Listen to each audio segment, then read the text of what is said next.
네, 반갑습니다. 땅에서 떠세 박세준 세무사입니다. 자, 이제 우리가 소득공제까지는 다 봤어요. 봤고요. 이 세액공제 들어가겠습니다. 세액공제. 원래 세액공제가 제가 세무사 붙을 때까지만 하더라도 그렇게 공부할 게 없었어요. 근데 이제 오히려 이게 다 세액공제로 들어왔기 때문에 월세까지 봐야 됩니다. 근데 제가 항상 강의할 때는요, 이 특별세액공제는 이 근로자만 해줘요. 그래서 먼저 기타세액공제부터 다 정리하고 마지막에 이걸 올려드립니다. 그래서 오늘 기타세액공제 되게 많이 개정이 됐어요. 연금계좌도 되게 간단하게 개정이 됐고요. 월세도 개정된 게 있어요. 그래서 이것만 좀 보면 될 것 같아요. 자, 여기서 근로소득공제 한번 보고 갈게요. 근로소득 여러분 비용 처리하는 거 있죠? 요 비율대로 그냥 해주는 겁니다. 법정으로. 그래서 여러분도 비용 처리 해준다 안 해준다? 해준다는 거예요. 그죠? 여러분도 실제로 회사 다니면 비용 처리 될 것들이 있잖아요. 그래서 그걸 따로따로 해주는 건 아니고 요 산식에 의해서 해준다. 그래서 여러분들은 연봉은 총 급여액이지만 근로소득 금액, 소득 금액은 요 공제금을 차감한 소득이 된다라는 겁니다. 설명드렸고, 자, 근로소득 세액공제, 세액공제, 근로소득자 해주는 건데요. 요건 제가 강의를 아예 안 합니다. 그래서 왜냐? 우리가 강의에 공부해봤자 소용이 없어. 그냥 자동으로 계산되는 거예요. 이렇게 됐고요. 바로 자녀세공제 들어갈게요. 자녀세공제. 자녀세공제는 자, 누구든 다 해주는 거예요. 근로자뿐만이 아니고 저 같은 사업소득자도 해줍니다. 먼저 기본공제 볼게요. 기본공제 올해 개정이 됐죠. 기본공제 대상자이면서 뭘 걸었냐? 8세로 개정됐어요. 작년까지 7세였어요. 여기 좋은 거 안 좋은 거예요, 여러분? 우리한테 안 좋은 거죠. 원래는 이게 처음엔요 없었어요. 원래 없었어. 근데 이게 3년 전쯤에 7세가 들어왔죠. 7세가 들어왔어요. 이렇게 7세가 들어왔는데 올해 또 개정이 됐죠. 왜? 아동수당을 받기 때문에 라고 돼 있어요. 취지 자체가. 사실 전 요건 좀 할 말이 많은데 유튜브에서는 뭐 넘어가겠습니다. 원래 기본공제 대상, 그래서 기본공제 몇 살이에요? 20세 이하죠, 나이가. 근데 사실 8세가 생겼기 때문에 8세부터 20세 이하만 뭐가 되는 거예요? 자녀세액공제가 되는 겁니다. 이런 개정은 뭐 좋진 않아요, 사실은. 뭐 근데 이제 세금 국세청에서 세금이 이제 적다 보니까 계속 이렇게 개정을 하는 겁니다. 세수가 부족해서.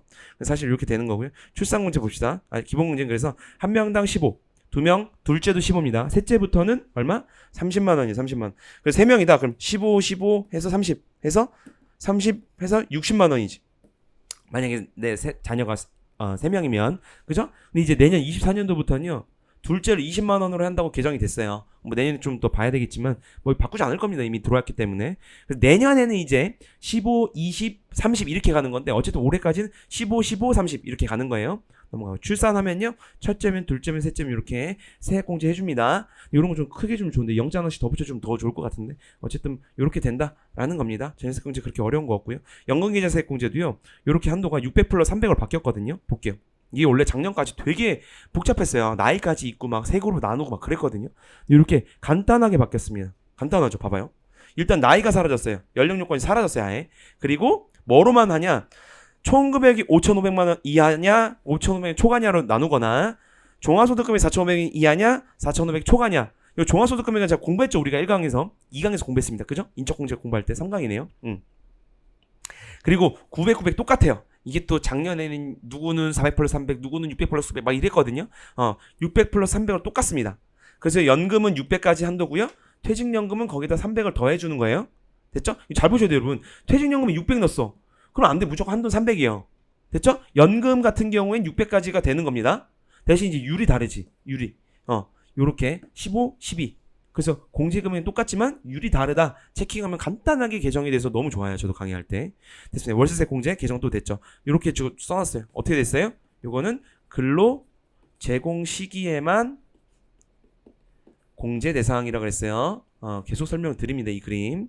그 월세는요. 월세 내년에 또 개정됩니다. 올해 건 어쩔 수 없어요. 올해 것도 공부해야죠. 뭐 어떻게 하겠어요. 17%, 15% 한도가 750이에요. 750이고 내년에 1,000만 원으로 개정돼요. 한도가. 내년까지 설명 안 드릴게요. 복잡하니까 헷갈리니까. 750해서 17%까지 합치면요.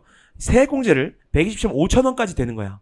엄청 큰 거죠, 여러분. 거의 2달치 월세가 빠집니다. 그래서 보면 볼게요. 대신에 임대차 계약서의 주소지랑 등본상 주소지가 같다 해야 되는 이 무슨 말이게? 전입신고 한 사람만 해주겠다는 거죠.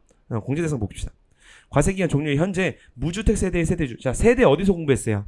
주택 자금 공제에서 우리가 다 공부하고 왔어요. 그래서 제가 거기서 월세세 공제에 가서 설명드리지 않습니다라고 했던 거 기억나실까요? 맞아요. 그래서 여기서 설명드리지 같은 세대니까 같이 사는 건데 배우자는 같이 살지 않더라도 같은 세대다. 그죠? 이렇게 간단하게 정리할 수 있죠. 넘어갑니다.